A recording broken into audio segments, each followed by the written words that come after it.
आपण जे उभे आहोत ते मंदिराच्या दुसऱ्या मजल्यावरती खाली तळघरामध्ये आपण शिवलिंग पाहिले. महादेवाचं ते मंदिर आहे. महादेवानं दुर्योधनाला या गावात जागा दिली. हे दुर्योधन पळाला ना हा तर त्याचे मांडी मोडलेले.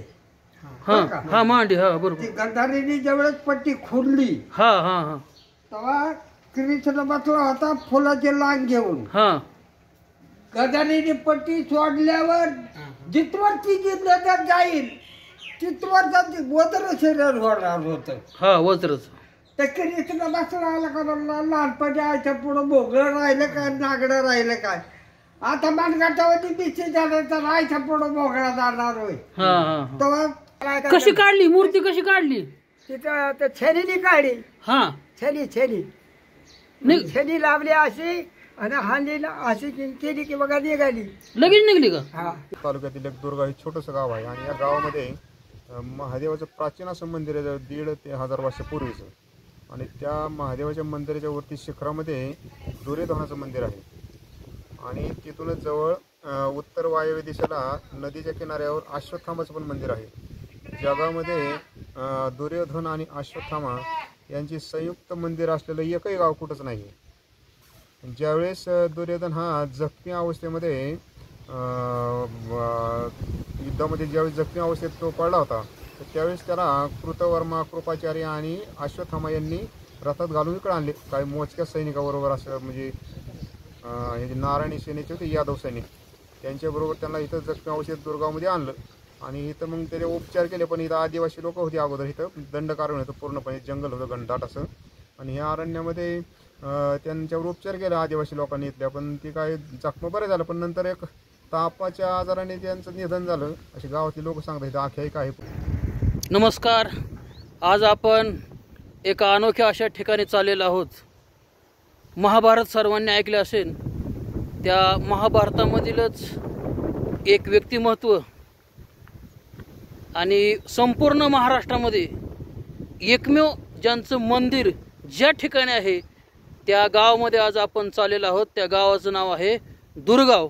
आणि या दुर्गावमध्ये जे मंदिर आहे ऐकल्यानंतर तुम्हाला सुद्धा आश्चर्य झाल्याशिवाय राहणार नाही. ते मंदिर आहे दुर्योधनाचं मंदिर. आणि ते दुर्योधनाचं मंदिर पाहण्यासाठी आज आपण चाललेलो आहोत. तर मग चला. संपूर्ण आयुष्यभर गांधारीच्या डोळ्याला पट्टी बांधलेली होती आणि तिला एक वरदान मिळाले होते की ज्यावेळेस ती पट्टी उघडली जाईल आणि तिच्यासमोर जो व्यक्ती असेल त्या व्यक्तीचं पूर्ण शरीर वज्राचं बनेल. म्हणून तिनं आपला पुत्र दुर्योधन याला बोलवलं आणि त्याला पूर्ण शरीरावरती कपडे काढून उभं राहण्यासाठी सांगितलं. परंतु कृष्णाने मात्र त्यांना सांगितलं की अरे बालपणी तर तू आईसमोर उघडा होतास पण आता तो मोठा झालेला आहे. म्हणून कृष्णानं कमरेला बांधण्यासाठी एक लंगोटी दिली. आणि ज्यावेळेस ते डोळे उघडले गेले आणि संपूर्ण तिच्या शरीरावरून ज्यावेळेस गांधारी नजर फिरवली त्यावेळेस सर्व शरीर वज्राचं झालं. पण ज्या ठिकाणी लंगोट बांधलेली होती ते शरीर मात्र माणसाचं तसंच राहिलं. आणि आपल्याला माहिती की महाभारतामध्ये भीमाने दुर्योधनाच्या मांडीवरती गदा मारली आणि त्याची मांडी मोडलेली होती. कृतवर्मा कृपाचार्य आणि अश्वत्थामा यांनी दुर्योधनाला रथामध्ये घातले आणि त्याला या ठिकाणी घेऊन आले. त्यावेळेस हे पूर्ण दंडकारण्य होते. या ठिकाणी आदिवासी लोक राहत होते. आणि त्यावेळेस या शंकराच्या मंदिरामध्ये शंकराने त्याला जागा दिली आणि तो खूप मोठा शिवभक्त होता. मग शंकराने त्याला आपल्यावरती जे शिखर आहे त्या शिखरामध्ये राहण्यासाठी परवानगी दिली होती. म्हणून आजही या दुर्गाव गावामध्ये खाली शंकराचे मंदिर आहे आणि शंकराचं जे शिखर आहे त्या शिखरामध्ये दुर्योधनाचं मंदिर त्या ठिकाणी स्थापन करण्यात आलेलं आहे. बघूया आता संपूर्ण आपण इतिहास काय सांगतात येथील लोक कसा आहे. आणि बऱ्याच आख्यायिका सुद्धा या ठिकाणी सांगितल्या जात आहेत. त्या आख्यायिका सुद्धा आपण आता या ठिकाणी ऐकणार आहोत. या पायऱ्या आहेत आणि पायऱ्यामधून आता आपण शंकराच्या मंदिरात जाणार आहोत. म्हणजे हे 2 मजले जसे घराचे असतात तशा प्रकारचं मंदिर आहे. हे शिवशंकराचं मंदिर आहे. आणि महाभारतामध्ये आपल्याला आपण अनेक शंकराची मंदिरे पाहिली असतील, परंतु त्या मंदिरामध्ये आपल्याला फक्त एकच शिवलिंग असलेलं दिसतं. परंतु हे एकमेव अशा प्रकारचं मंदिर आहे शंकराचं की एकाच मंदिरामध्ये 2 शिवलिंग या ठिकाणी स्थापन करण्यात आलेले आहेत. आता याच्या पाठीमागचा इतिहास काय आहे, कसा आहे, हे मात्र आम्ही तुम्हाला सांगू शकणार नाही. परंतु मी जेवढी शंकराची मंदिरं पाहिलेली आहेत त्या ठिकाणी केवळ एक आणि एकच शिवलिंग असतं, परंतु या मंदिरामध्ये मात्र 2 शिवलिंग स्थापन करण्यात आलेले आहेत. हे या ठिकाणचं सर्वात मोठं आश्चर्य आहे. आणि महाशिवरात्री यावेळेस या ठिकाणी मोठा उत्सव या शिवशंकराचा साजरा केला जातो. प्राचीन स्थापत्य कलेमधील एक नमुना आहे हा हेमाडपंथी मंदिर. आपण इतिहासामध्ये शिकलेला असतो वेगवेगळ्या प्रकारच्या स्थापत्यकला आणि त्यापासून उभारण्यात आलेली मंदिरे. त्यातील एक प्रकार आहे हेमाडपंथी मंदिराचा. आणि हेमाडपंथी प्रकारामध्ये हे बांधलेलं शिवशंकराचं मंदिर आहे. आपण पाहतो की शंकराच्या मंदिराच्या बाहेर नंदी असतो, या ठिकाणी ही नंदी आहे. बघायचे खांब वगैरे कशा प्रकारचे आहेत. आणि हा वरचा छत आहे याचा. जगदातला दुर्योधन पळाला ना हा तर त्याची मांडी मोडलेली. हा हा मांडी, हा बरोबर. ती गंधारीने ज्यावेळेस पट्टी खोलली हा हा हा तेव्हा कृष्ण बसला होता फुलाची लांग घेऊन. हा गंधारीने पट्टी सोडल्यावर जिथवर ती जिल्ह्यात जाईल तिथवर वज्र शरीर होणार होत. हा वज्रच. तर कृष्ण बसला आला का लहानपणी आयच्या पुढं भोगळं राहिलं काय, नागडं राहिलं काय. आता मानगाटावरती दिसते जाणार तर आयच्या पुढं भोगळा जाणार होय. हा हा तेव्हा कृष्णाने लाग दिली फुलाची. हा तर हितवरच वजन शरीर झालं, खाली कच राहिलं. हा मग जमेल भीमाची गदा बसत तुझ्या मांडीवर, मांडी मोड, मांडी मोडून मृत्यू मांडी मोडली. मांडी मोडली त्याची. ज्यावेळेस सिद्ध झाला लपायला आला इथं. तर महादेवानी जागा दिली त्याला वर. पार्वती इथे येत ह्याच्या दोरगावात का तर ती दुर्योधन वरती बसला म्हणून राग आला पार्वतीला. होय 2 शिवलिंग कशी ते भीम आणि दुर्योधनाचं शेवटी युद्ध झालं. आणि त्या युद्धामध्ये भगवान श्रीकृष्णानं दुर्योधन तसा मरणार नाही म्हणून युद्ध चालू असताना भीमा अशी एक आवाज देत भीमा समोर मांडीवरती मांडी खून करत होते की मांडी थोपटत होता श्रीकृष्ण. कारण की काही दुष्टांच्या नाश करण्यासाठी देवाला सुद्धा खोटं बोलावं लागलं. बरोबर. त्याचं हे प्रतीक आहे. बरोबर. हा चला आता आपण दुर्योधनाचे मंदिर पाहण्यासाठी जाणार आहोत. शिवशंकराच्या मंदिराच्या पाठीमागून वरती जाण्यासाठी एक सिमेंट आणि कॉन्क्रीटचा रस्ता तयार केला आहे, सीडी तयार केली आहे. त्या सीडीवरून पाठीमागून आपल्याला वरती जाता येतं. पूर्वीच्या काळामध्ये अशा प्रकारची व्यवस्था नव्हती, पण आता लोकांना दुर्योधनाचं दर्शन घेण्यासाठी या ठिकाणी या पायऱ्या तयार करण्यात आलेल्या आहेत. वरती सिमेंट कॉन्क्रीटचा पुढचा भाग आहे आणि त्याच्याच पाठीमागं एक भव्य आणि दिव्य महाराष्ट्रामधील एकमेव अशा प्रकारचं दुर्योधनाचं मंदिर आहे. पूर्वी या ठिकाणी जुनी मूर्ती होती ती काढलेली आहे आणि या ठिकाणी नवीन मूर्तीची स्थापना करण्यात आलेली आहे. पहिल्या मूर्तीचे मुंडके तुटलेले होते. ती मूर्ती काढण्यासाठी पारा लावल्या होत्या. पारा लावून मूर्ती काढण्याचा प्रयत्न केला पण मूर्ती निघत नव्हती. मग त्या ठिकाणी सांगितलं की गावामधील मांग समाजामधील एखादा व्यक्ती असेल, जो माळकरी असेल आणि भाविक असेल, तो असेल तरच ही मूर्ती निघेल. आणि मग आमच्या आदरणीय केंद्रे सर यांचे वडील अशा प्रकारचे माळकरी समाजातले भक्तिमय घरामधील होते आणि त्यांनी हात लावला की ती मूर्ती पहिली काढून टाकली. आपण जे उभे आहोत ते मंदिराच्या 2ऱ्या मजल्यावरती खाली तळघरामध्ये आपण शिवलिंग पाहिले. महादेवाचं ते मंदिर आहे. महादेवानं दुर्योधनाला या गावात जागा दिली. ही जी मूर्ती आहे ही पंढरपूरवरून एका मूर्तिकारानं तयार केली. एका व्यक्तीनं दुर्योधनाचं वर्णन केलं आणि त्या वर्णनानुसार ही मूर्ती तयार करण्यात आली आणि ही नवीन मूर्ती या ठिकाणी स्थापन केलेली आहे. दक्षिणेकडे आपण घराचं तोंड करत नाही, मंदिराचं तोंड करत नाही, परंतु या दुर्योधनाची जी मूर्ती आहे येथील लोकांनी मात्र या दुर्योधनाचं जो चेहरा आहे, ते मुख आहे, ते दक्षिणेकडे केलेलं आहे. कारण त्यांची अशी मान्यता होती की दुर्योधन हा दुष्ट आणि कपटी होता, म्हणून त्याचं मूर्ती दक्षिणेकडे आहे.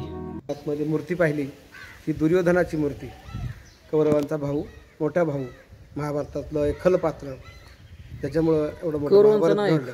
कौरवांचा नायक, 100 कौरवांचा नायक असा दुर्योधन. तर याच्याबद्दल आख्यायिका अशी सांगितली जाते की ही आता मूर्तीसुद्धा काळानुसार झिजलेली आहे, नवीन मूर्ती बसवली, पण जी पूर्वीची मूर्ती असायची त्या मूर्तीला जो कपाळी गंध असायचा, तो गंध 24 तास ओला असायचा, अशी आख्यायिका सांगितली जायची. 24 तास वर राहायचं. हा, तो 24 तास कधी हातला म्हणजे आता ही मूर्ती दुसरी आहे का? आता ही मूर्ती दुसऱ्यांदा बनवून घेतलेली आहे. असं आहे का? पूर्वीची मूर्ती म्हणजे तेच मूर्ती दुरुस्ती केली का एकदम? नाही, दुसरीच बनवलेली आहे. असं आहे का? हा, आता ही मूर्ती आहे दुसरी बनवली. आणि पूर्वी दगडामधून मूर्ती होती. पावसाळ्यामध्ये दरवाजा बंद करतात वाटतं. हा, आणखीन एक आपण छान प्रश्न उपस्थित केला. आता पावसाचे दिवस आहेत आणि आपल्याला हे मंदिराचा दरवाजा छोटाच आहे, पण तो आता उघडा आहे, आपलं थोडंसं नशीब म्हणा. अशी आख्यायिका आहे की दुर्योधनाचं हे मंदिर, त्याचा दरवाजा उघडा ठेवला तर कितीही आभाळ, ढगफुटी होण्यासारखं जरी आभाळ आलं तरी इथं पावसाचा थेंबही होत नसायचा, अशी आख्यायिका सांगितली जायची. आमचे पूर्वज आजी आजोबा सांगायचे. म्हणजे पाऊसच पडत नसायचा. मला आठवतंय आम्ही पहिली दुसरीला असायचो आणि आभाळ हे तुडून भरून आलेलं असायचं, काळ्या कुट्ट ढगाने भरलेलं असायचं, पण वारं सुटायचं आणि दुर्गावर पाण्याचा थेंबही पडायचा नाही. त्यावेळेस आम्ही लहान असताना जे ग्रामस्थ असायचे, सरपंच, काही मंडळी, वयस्कर वारकरी मंडळी असायचं, भजनी मंडळ, हे गळ्यामध्ये टाळ मृदंग अडकवून आणि देवाचा गजर करत आम्ही नदीपर्यंत, इथंच शेजारी जवळ नदी आहे, नांदणी नाव आहे नदीचं, त्या नदीच्या काठापर्यंत आम्ही जायचो. आणि त्याचा अर्थ असा असायचा की आम्ही पावसाला आडवं जायचो. आपल्या घरी पाहुणा येणार आहे म्हणून आपण स्टँडवर कशी त्याच्या बॅगा घ्यायला आडवं जातो, तसं आमचे गावकरी टाळ मृदंगाच्या गजरात पावसाला आडवं जायचे आणि खडकावर बसून उभे राहून तिथं भजनं केली जायची. इतक्या वेळ भजन केलं जायचं की पाऊस पडेपर्यंत. आणि मला आठवते धो पाऊस पडायचा. काही ग्रामस्थ इथं मंदिर विटा लावून असं बंदिस्त लिपून घेतलं जायचं. हा दरवाजा हे माझं बालपण मला आठवतं. हा दरवाजा बंद असायचा पावसाळ्यामध्ये. आताही लिपणार आहेत का? आता जे वरिष्ठ, आता जे ग्रामस्थ लोक आहेत, वरिष्ठ जे सिनियर वयस्कर म्हातारे लोक, हळूहळू काळाच्या ओघात ते पण लोक पाहून गेले आणि नवीन पिढीला फार इतकं काही त्याचं जे म्हणतो आपला वारसा आहे याच्याबद्दल फार नाही असं काही. आपण आपल्या चॅनलच्या माध्यमातून जो काही असा जुना वारसा लोप पावत चाललेला आहे, तुम्ही तो समाजापुढं लोकांपुढे आणत आहात, ते मला खरंच आनंद वाटतो. तर हे आताची पिढी याच्याकडे काही विशेष लक्ष देत नाही. बरं. या मंदिराच्या पूर्वेला दुर्गा देवीचं मंदिर आहे. या ठिकाणच्या लोकांची अशी मान्यता आहे की या मंदिरापासून दुर्गा देवी मंदिरापर्यंत एक भुहेरी मार्ग आहे आणि दुर्योधन ज्या वेळेस या ठिकाणी वास्तव्याला होता, या भुहेरी मार्गाने तो देवीचं दर्शन घेण्यासाठी जात होता. तसेच दक्षिण वायव्य दिशेला अश्वत्थामाचं मंदिर आहे आणि अश्वत्थामाच्या मंदिरापर्यंत सुद्धा या मंदिरापासून ते अश्वत्थामाच्या मंदिरापर्यंत भुयारी मार्ग आहे, परंतु काळाच्या ओघात ते आता बुजले गेलेले आहेत. यावरून एक गोष्ट लक्षात येते की दुर्योधन जरी आपल्याला कपटी वाटत असला, दुष्ट वाटत असला, तरी तो शंकराचा भक्त होता, दुर्गा देवीचा भक्त होता, एक आदर्श राजा होता, अशी सुद्धा मान्यता दुर्योधनाबद्दल सांगितली जात आहे. इतिहासाच्या खोलावरती गेल्यानंतर बऱ्याच गोष्टी आपल्याला त्या ठिकाणी लक्षात आल्याशिवाय राहत नाहीत. म्हणून कोणताही इतिहास समजून घेण्यासाठी प्रत्यक्ष पुरावे, त्या ठिकाणी असणारे लोक, त्यांची मते, हे सगळं जाणून घेतल्यानंतर खऱ्या गोष्टी लक्षात येतात. या ठिकाणी पिंपळाचं झाड उगून आलेलं आहे. तसंच या ठिकाणी एक लिंबाचं झाड, पलीकडे एक पिंपळाचं झाड उगून आलेलं आहे. आणि खरं पाहिलं तर हे एक महाराष्ट्रामधील आश्चर्य आहे, कारण पूर्ण महाराष्ट्रामध्ये एकमेव अशा प्रकारचे देवस्थान आहे दुर्योधनाचं, आणि हे आपल्याला जतन करायचं आहे. त्यासाठी या गोष्टीकडे थोडं लक्ष दिलं पाहिजे. जसं महाराजांच्या किल्ल्यावरती सुद्धा आता लक्ष दिलं जाते, प्लास्टिक हटवले जाते आणि कोणताही गैरप्रकार घडू नये याची काळजी घेतली जाते. तसं थोडं मी सूचना करावं एवढा मोठा नाही, पण हे नसावं असं मला वाटतं आहे. ही झाडं जर खूप मोठी झाली तर हे बांधकाम जे आहे त्याला भेगा पडू शकतात आणि ही जी वास्तू आहे ही वास्तू संपुष्टात येऊ शकते. तिचं जे सौंदर्य आहे हे टिकून राहण्यासाठी आपल्याला हे काढलं पाहिजे. एक गमतीशीर किस्सा असा सांगितला जातो बघा, ही जी आपण पाहिली आता मूर्ती ही दुसऱ्यांदा बनवलेली आहे. फार पूर्वी दगडाची मूर्ती होती ती काढलेली आहे आणि दुसरी बसवलेली आहे. ही मूर्ती पंढरपूर या ठिकाणी घडवायला दिली होती. त्या मूर्तिकाराला गंमत वाटली की त्यांनी शिवाजी महाराजांच्या मूर्ती घडवल्या, पांडुरंगाच्या मूर्ती घडवल्या, कृष्णाच्या मूर्ती घडवल्या, अनेक देवदेवतांच्या मूर्ती घडवल्या, पण गावकऱ्यांनी सांगितलं आम्हाला दुर्योधनाची मूर्ती बनवून पाहिजे. तर तो पेचात पडला मूर्तिकार, बरोबर. मी तर काही दुर्योधन पाहिला नाही, मग तो कसा असावा. तर एक ग्रामस्थांनी थोडीशी दिलेली कल्पना आणि मूर्तिकाराकडे थोडंसं असलेलं ज्ञान याच्या अंदाजाने ही जी मूर्ती आपला चेहरा दिसतोय दुर्योधनाचा, तर तो साकार झाला आणि ह्या मूर्तीची प्राणप्रतिष्ठा या ठिकाणी करण्यात आली. काशीवरून ब्राह्मण आले होते, होम हवन झालं हो, आणि मूर्तीची प्राणप्रतिष्ठा झाली. मग लोक ह्याची पूजा वगैरे करतात का दुर्योधनाची? आता खरं तर काळाच्या बघत काय असतं, एखाद्याचं नाव दुष्ट पडलं की लोक त्याच्याकडं तिरस्कारानं बघतात. तसं दुर्योधनाचं नाव आपल्या सर्वांना परिचित असेल, सुयोधन. सुयोधन धन म्हणजे संपदा. दुर्योधनाचं असं धनवान माणूस होता, तो पुण्यवान होता. दुर्योधनानं मातीला जरी हात लावला तरी त्या मातीचं सोनं व्हायचं, धन व्हायचं. होय. हां, म्हणून त्याचं नाव सुयोधन पडलं. पण मी मगाशी सांगितलं की भाऊबंदकी, गावचं राजकारण, सत्ता मिळवणं याच्या ओघात पांडव श्रेष्ठ ठरवले गेले, कौरवांना दुष्ट लेखलं गेलं. परंतु आपण पाहिलं की आईसारखं देव जगात नाही, हे खरं तर दुर्योधनाच्या आईनंच दाखवून दिलं. दुर्योधनाची आई गांधारी. ते गांधार नगरी आत्ताच्या अफगाणिस्तानमध्ये आहे. असं आहे का? त्या ठिकाणी हिंदुकुश पर्वत आता सुद्धा आहेत, भूगोलात दिसतात. म्हणजे पूर्वेचा भारत हा आशिया खंडामध्ये पसरलेला होता, म्हणून तर भरतखंड असं नाव आहे हे आपल्या पूर्वी या खंडाचं. बरोबर. देशाचे तुकडे होत गेले आणि मग इराण, अफगाणिस्तान वगैरे वगैरे वेगळे होत गेले. पाकिस्तान आपला आता जो मूळ भारत आहे तो अखंड असाच आहे आणि तो अखंड राहावा. म्हणजे हा दुर्गावचा जो भाग, हा दंडकारण्याचा भाग येतो का? हा, अरे वा. तर हा महाभारतातला दंडकारण्यातला दंडकारण्य आणि दंडकारण्य रामायण तर दंडकारण्य रामायणात आहे. आणि परत रामायणाचं पण इथं घडलेलं आहे. रामायणाचा काही भाग सुद्धा या ठिकाणी घडलेला आहे. प्रभू रामचंद्राचे पावनभूमीचं पावन स्पर्श झालेला आहे या मातीला. नाशिकचं नाव कसं पडलं? जसं नाशिकचं नाव आपण पाहिलं, त्या ठिकाणी शूर्पणखेचं नाक काटलं गेलं, नाशिका, आणि म्हणून त्याच्यावर नाक गावाचं नाव त्या नाशिक पडलं. आणि पाथर्डी तसं एकच मिनिट. आता आमचं जे गाव आहे तालुक्याचं, हे कर्जत गाव आहे, कर्जत शहर.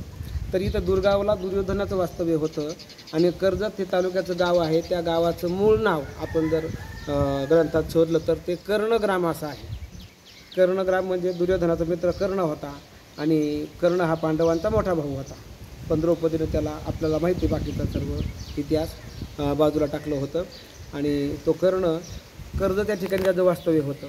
आणि दुर्योधन आणि कर्ण हे जीवस्य कनिष्ठ असे ते मित्र होते. आणि कर्णानं शेवटपर्यंत दुर्योधनाला साथ दिली. कर्णही पापी नव्हता, दुष्ट नव्हता, तोही पुण्यवान होता, दानशूर होता. कर्णासारखं तर कोणी दानशूर नव्हतं. परंतु जो राजकीय राजकारण काही असतं त्याच्यामुळे जे नाव पडतं, तसं ह्या दुर्योधनाचं नाव सुयोधन आहे.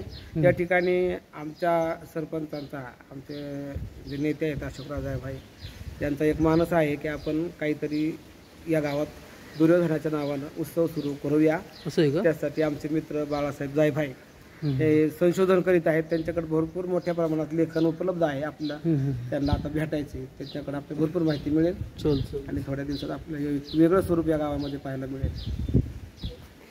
त्याच्यावर सगळं लिहिलेलं होतं, शिलालेख. काय असेल ते लिहिलेलं, आपल्याला काय वाचता येत नाही. पण ते दगड तिथलं ते निघाला, इथं दगड नाही, तो ते लिहिलेलं होतं का? सगळं लिहिलेलं होतं त्याच्यावर. असं आहे मोठा का? दगड होता. असं आहे. सगळं लिहिलेलं होतं त्याच्यावर. आता ते वाचनाला काय असेल की आपल्याला काय सांगता येईल. हा, बरोबर आहे, बरोबर. असं मानलं जातं की हे मंदिर एका रात्रीमध्ये बांधलं गेलेलं आहे, असं या ठिकाणच्या लोकांचं मत आहे. आणि या मंदिराच्या बाहेर एक दगड आहे, त्या दगडावरती एक आकृती कोरलेली आहे. म्हणजे प्राचीन काळामध्ये जसे वेगवेगळ्या प्रकारचे शिलालेख असतात, पण हा लेख नसून एक आकृती काढलेली आहे. आता नेमका याचा अर्थ काय आहे हे आम्हाला सांगता येणार नाही, पण तरी आम्ही इथल्या लोकांना विचारू की, कारण हा जो चित्र आहे हे कुदळीसारखं चित्र आहे आणि एकाच दगडावरती हे कोरलेलं, दुसऱ्या कोणत्या दगडावरती अशा प्रकारचं चित्र कोरलेलं नाही. निश्चितच याचा काहीतरी संदेश असणार आहे. शिलालेख आहे, पण हा चित्रयुक्त शिलालेख आहे. आता याचा अर्थ काय आहे ते आपल्याला सांगता येणार नाही, कारण असे बरेच शिलालेख आहेत की ती लिपी अजून बऱ्याच लोकांना समजली नाही, त्यावरती काय संदेश लिहिलेले आहेत. त्यातलाच हा एक प्रकार आहे.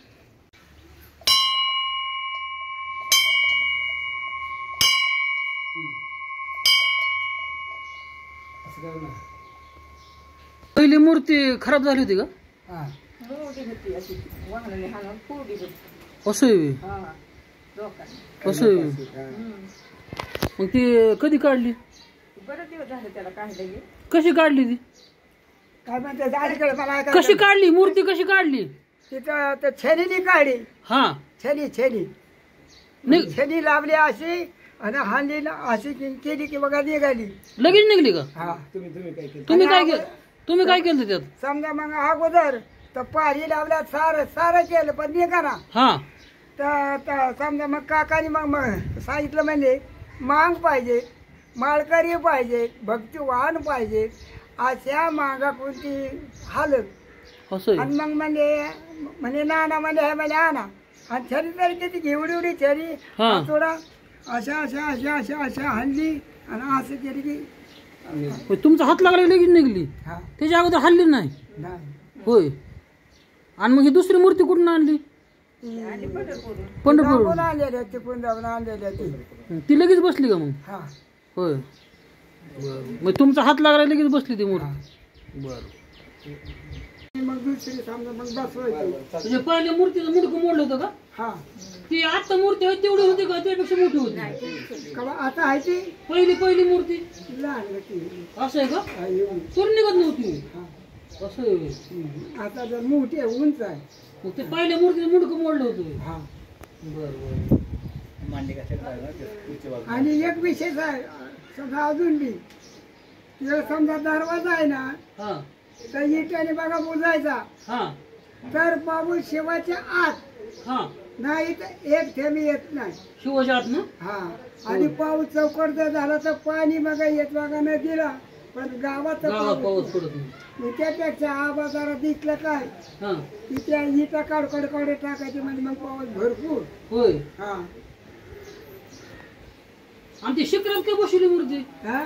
शिखरामध्ये वर आहे तर मग खाली महादेव आहे आणि बघा वर ते दुर्योधन अजून दुर्गा देवी तिथं आहे. असं आहे का? हा ही तर मग दुर्योधन दुर्गा देवी आणि ह्याच्या पलीकडे अश्वत्थामा. अश्वत्थामा आहे का? हा ही तर होय. हा नदीच्या पलीकडे. होय. अश्वत्थामा अजून समजा चिंतामणी. होय. हा. दुर्योधन इथं आला होता का? हा दुर्योधन आला होता की इथं? हा हिथं येऊन हिथं थांबलेला आहे तर इथं. इथंच राहिला होता का? हा. असं आहे. हा. बरं. तर आमच्या त्या गावात हा जुन्या काळामधील दुर्गावमधील पाटलाचा वाडा आहे आणि या वाड्याच्या शेजारी दुर्गादेवीचं मंदिर आहे.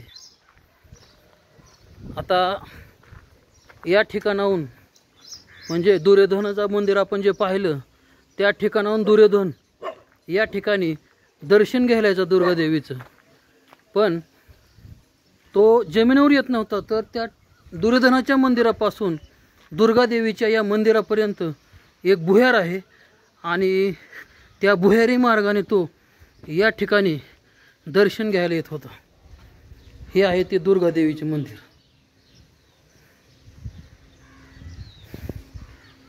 सर ते आणि भुयार ते भुयार भुयार इकडंच आता काय सांगता यायचं नाही मला जुन्या काळात ते बुजून गेले का आता काळात? बुजून गेलं. काळाच्या ओघामध्ये ते भुयार आता बुजून गेलेलं आहे.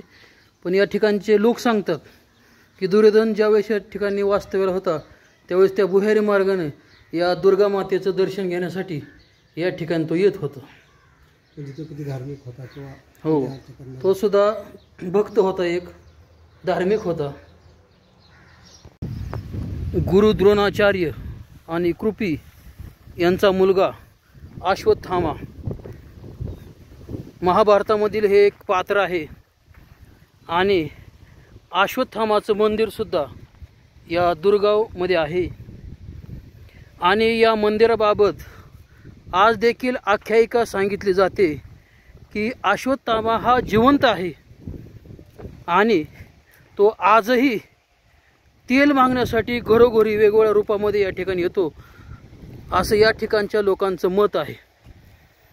आणि तो ज्यावेळेस दारामध्ये येतो त्यावेळेस त्याच्या कपाळावरती जी जखम झाली होती त्या जखमेचा आणखी वास येतो, असं या ठिकाणच्या काही लोकांचं, जुन्या लोकांचं मत आहे. आणि तो आल्यानंतर लोकांना तेल मागतो, कारण त्याच्या डोक्यावरती जी जखम झालेली आहे त्या जखमेला लावण्यासाठी त्याला ते तेल हवे असतं, अशी आख्यायिका या ठिकाणी सांगितली जाते. असो, परंतु या ठिकाणी दुर्योधनाचं जसं एकमेव महाराष्ट्रामधलं मंदिर आहे, आता हे मंदिर दुसरं महाराष्ट्रामध्ये आहे का नाही माहिती नाही, पण या ठिकाणी दुर्गामध्ये बघा हेमाडपंथी पद्धतीने बांधलेलं हे जुन्या काळामधील मंदिर आहे. हे अश्वत्थामाचे मंदिर आहे. अश्वत्थामा पात्राबद्दल आपण महाभारतामध्ये बऱ्याच गोष्टी ऐकलेल्या असतील. पूर्वीच्या कालखंडामध्ये कोणत्याही प्रकारच्या सिमेंटचा, चुन्याचा वापर न करता फक्त दगडाच्या सहाय्याने अशा प्रकारे, आता या ठिकाणी खूप वेली झाडे उगवलेली आहेत त्यामुळं पूर्ण बांधकाम त्याचं दिसत नाही, पण जे आहे ते पूर्ण दगडामध्ये, दगडावरती दगड मांडून हेमाडपंथी पद्धतीने हे बांधकाम निर्माण केलेलं आहे. हा सुद्धा भारतीय स्थापत्य कलेचा एक नमुना आहे. आता आपण ती मूर्ती, या ठिकाणी पादुका आहेत. मंदिर खूप जीर्ण झालेलं आहे, पण ही बांधकामाची टिकाऊ बघा, अजून सुद्धा हे दगड जसेच्या तसे आहेत. आज आपण पाहतोय की नदीवरती बांधलेले पूल एक वर्षी बांधले की दुसऱ्या वर्षी लगेच पडतात, परंतु हे बांधकाम अजून सुद्धा जसे तसे आहे, फक्त त्याची देखभाल केली गेली नाही. आणि हे अश्वत्थामाची मूर्ती आहे. इतिहासामधील हा एक पुरावा आहे अश्वत्थामा. लोक असं म्हणतात की आज देखील हा अश्वत्थामा जिवंत आहे. बोल. आमच्या गावात, आमचं हे दुर्गाव नगर जिल्ह्यातील, पहिल्या नगर जिल्ह्यातील कर्जत तालुक्यातील एक दुर्गाव हे छोटंसं गाव आहे. आणि या गावामध्ये महादेवाचं प्राचीन असं मंदिर आहे, 1,500 ते 1,000 वर्षापूर्वीचं. आणि त्या महादेवाच्या मंदिराच्या वरती शिखरामध्ये दुर्योधनाचं मंदिर आहे. आणि तिथूनच जवळ उत्तर वायव्य दिशेला नदीच्या किनाऱ्यावर अश्वत्थामाचं पण मंदिर आहे. जगामध्ये दुर्योधन आणि अश्वत्थामा यांची संयुक्त मंदिर असलेलं एकही गाव कुठंच नाही. ज्यावेळेस दुर्योधन हा जखमी अवस्थेमध्ये युद्धामध्ये ज्यावेळेस जखमी अवस्थेत तो पडला होता, तर त्यावेळेस त्याला कृतवर्मा, कृपाचार्य आणि अश्वत्थामा यांनी रथात घालून इकडे आणले. काही मोजक्या सैनिकाबरोबर, असं म्हणजे हे नारायणी सेनेचे होते यादव सैनिक, त्यांच्याबरोबर त्यांना इथं जखमी अवस्थेत दुर्गावमध्ये आणलं. आणि इथं मग त्याचे उपचार केले. पण इथं आदिवासी लोक होते अगोदर, इथं दंडकारण्य होतं, पूर्णपणे जंगल होतं घनदाट असं. आणि ह्या अरण्यामध्ये त्यांच्यावर उपचार केला आदिवासी लोकांनी इथल्या, पण ती काय जखम बरं झालं. पण नंतर एक तापाच्या आजाराने त्यांचं निधन झालं, असे गावातले लोक सांगतात. इथं आख्यायिका आहे पूर्वीपासूनची. आणि त्यामुळं लोकांना आता वास्तविक पाहता महाभारत हे फक्त व्यासानं लिहिलं तर ते 3 जण लिहिलेले. प्रथम महाभारत मूळ जे महाभारत जे व्यासानं लिहिलं तर ते महाभारत फक्त 8,800 श्लोकाचं होतं. त्याच्यानंतर व्यासाचा शिष्य वैशंपायन याने ते महाभारत 24,000 श्लोकाचं केलं. त्याच्यानंतर तिसरा लेखक उग्र सवसवते याने ते महाभारत 1,00,000 श्लोकाचं केलं की जे आज आपल्या समोर आहे. ते मूळ महाभारत जे व्यासन लिहिलेलं आहे ते महाभारतात काय घडलं ते कोणालाच माहिती नाही आज. हा, त्यामुळं आपण जे ह्याच्या आपल्या ज्या संकल्पना आहेत म्हणजे दुर्योधनाबद्दल किंवा पांडवांबद्दल हे आपण सध्या जे महाभारत आहे त्याच्यावरच आपण मांडतो. पण ह्याचा जर अतिशय तुम्ही सूक्ष्म आणि चिकित्सक पद्धतीने डिटेक्टिव्ह पद्धतीने जर अभ्यास केला तर महाभारत ह्याचं मूळ तुम्हाला सगळं समजून येईल. कारण महाभारत हे कुठं राजकारण होतं ते इथं तुम्ही धर्म नीती आणि ती याचा न विचार करता त्या महाभारताकडे राजकीय दृष्टिकोनातून पाहिलं तर तुम्हाला त्यातलं खरं स्वरूप उलगडून येईल. आणि अशा पद्धतीने पांडवांनी अवैधरित्या राज्यावर अधिकार सांगितला राजगादीवर. वास्तविक पाहता त्यावेळेसच्या तत्कालीन राज्यघटनेप्रमाणे जो ज्येष्ठ पुत्र असेल त्याचा राजगादीवर अधिकार असायचा. पांडवांचा जो पिता होता पंडू तो हा कनिष्ठ होता आणि दुर्योधनाचा पिता जो होता धृतराष्ट्र हा ज्येष्ठ पुत्र होता. त्यामुळे त्या नात्याने त्या राजगादीवर दुर्योधनाचाच कायदेशीर अधिकार होता. परंतु ते आता त्या राजकारण आजही चालेल त्यावेळेसही होतं. पण राजकारणाच्या विविध घटनाच्या प्रमाणे त्यांनी ते अवैधरित्या त्याच्यावर हक्क मागितला आणि त्याच्यातून महाभारत तिथं उद्भवतं. आणि अशाप्रमाणे आपण ते दुर्योधनाला बदल आता दुर्योधनाला वास्तविक पाहता दुर्योधनाने त्यावेळेस तत्कालीन जी प्रजा होती ती दुर्योधनाला एकदम अशी चांगली मानायची. राज्यात त्यांनी विविध सोयी केल्या, राज्याच्या सीमा निश्चित केल्या, सीमेवर सैन्य ठेवलं, व्यापाऱ्यांना संरक्षण दिलं सशस्त्र सैनिकांचं जेणेकरून त्याचे व्यापार सुरक्षित व्हावा, सरोवरे बांधले, परत शिवमंदिरं बांधली. मुळात हा शिवभक्त होता राजा दुर्योधन हा. आणि त्याच्यानंतर मग त्याने वेगवेगळे लोकांच्या सोयी केल्या, शेतीवर अल्प कर लावला. थोडक्यात मध्यग्रहे जुगारग्रहे जे होते तर ह्यांच्यावर त्यांनी जादा कर आकारला आणि त्यामुळे त्यांचं राज्य असं संपन्न राज्य होतं असं. आणि एवढं असं नाही कारण शेवटी युधिष्ठिर ह्या म्हणतो की शेवटी दुर्योधनाने चांगलं राज्य केलं. एकदा कृष्णाला कारण दुर्योधनाची जी मुलगी होती लक्ष्मणा तर ती मुलगी कृष्णाचा पुत्र जो सांब आहे याला ती त्याची पत्नी होती. म्हणजे दुर्योधनावर कृष्णाने सुद्धा स्वैरसंबंध केलेला आहे. म्हणजे तो चांगला होता याच्यावरच तो केलेला असं निवगड होतंय ना. आणि त्यामुळे पुन्हा त्याचप्रमाणे बलराम दादाचं सुद्धा दुर्योधनावर अतिशय चांगलं मत होतं. कारण त्यांची जी बहीणची सुभद्रा होती ती दुर्योधनाला पहिली पत्नी असताना सुद्धा ते दुर्योधनाला आपली बहीण द्यायची त्यांनी निश्चित केलं होतं. म्हणजे जर तो वाईट असता तर ह्या गोष्टी वाईट असत्या का? बरोबर. हां, तर परंतु आपण समाजाने त्या पाहताना महाभारताकडे एक चांगल्या दृष्टिकोनातून पाहावं की त्याच्या त्या चिकित्सक पद्धतीने पाहावा. आता आणि याच्यामुळं ते दुर्योधन नेमकं आमच्या गावात आला आणि इथं त्याचं स्थापन झालं आणि इथं मग अश्वत्थामाचं पण मंदिर त्यावेळेस तत्कालीन लोकांनी स्थापन केलं. आता सध्या ह्या गावात जेवढे काही जाती धर्माचे लोक आहेत यापैकी पूर्वी कोणीच नव्हतं. इथं पूर्वी सर्व गवळी समाज होता. गवळी का? हां, पण त्या कालांतराने काळाच्या वगैरे दुष्काळ पडा असं ते सगळी गाव सोडून गेली. मग नंतर हे बाकीचे आमच्या सगळी जाती धर्म ह्या गावात येऊन स्थायिक झाली आणि त्याप्रमाणे आजची स्थिती गावात आहे. तरी माझी सर्व पर्यटकांना अशी नम्र विनंती आहे की त्यांनी यावं, दुर्योधन अश्वत्थामांची मंदिरं पाहावं की जे आपला प्राचीन वारसा आहे जेणेकरून तो सर्वांना तुम्हाला ते पाहता येईल. पुरातत्व खात्याने बी थोडं लक्ष द्यावं आणि पुरातत्व खात्याने बी त्याकडे लक्ष द्यावं असंही आम्हाला वाटतं. आणि या सर्व दृष्टिकोनातून आम्ही त्याचा उद्धार केला आहे. आणि ते आम्ही महादेवाच्या मंदिरापुढे गेल्या 4 वर्षापासून अखंड महाशिवनाम सप्ताह सुरू करतो आणि महाशिवरात्री दिवशी दुर्योधन आणि महादेव यांची मोठी यात्रा भरते. हो, आणि ती यात्रेला खूप लोक येतात. ती यात्रा 2 दिवस चालते. तर आधीमध्ये नाही कधी तुम्हाला यायला जमलं तर कमीत कमी महाशिवरात्रीला यात्रेला तुम्ही अवश्य पर्यटकांनी यावं अशी मी त्यांना नम्र विनंती करतो. कारण हा वारसा जतन झाला पाहिजे, त्याची वारसा सगळ्यात मोठा आणि कुठेच नाही दुसरीकडे. त्यामुळे हा जतन केला पाहिजे. साहजिकच आहे. आणि तुम्ही ते दुर्योधनावर पुस्तक लिहिलंय ना? हो, ते पुस्तक लिहिलं आहे की दुर्योधनाचं सत्य स्वरूप काय आहे की जेणेकरून प्रकाशित झालंय की ते पुस्तक? नाही अजून, ते अजून लेखन चालू आहे माझं. लेखन चालू आहे का? काय नाव देणार त्या पुस्तक? दुर्योधनाचे सत्य स्वरूप. असं आहे का? हा, म्हणजे तो सत्य त्याचं काय स्वरूप होतं नेमकं हे आज कोणाच समाजाला माहिती नाही. त्याच्याकडे एक वाईट दृष्टिकोनातच पाहिलं जातं.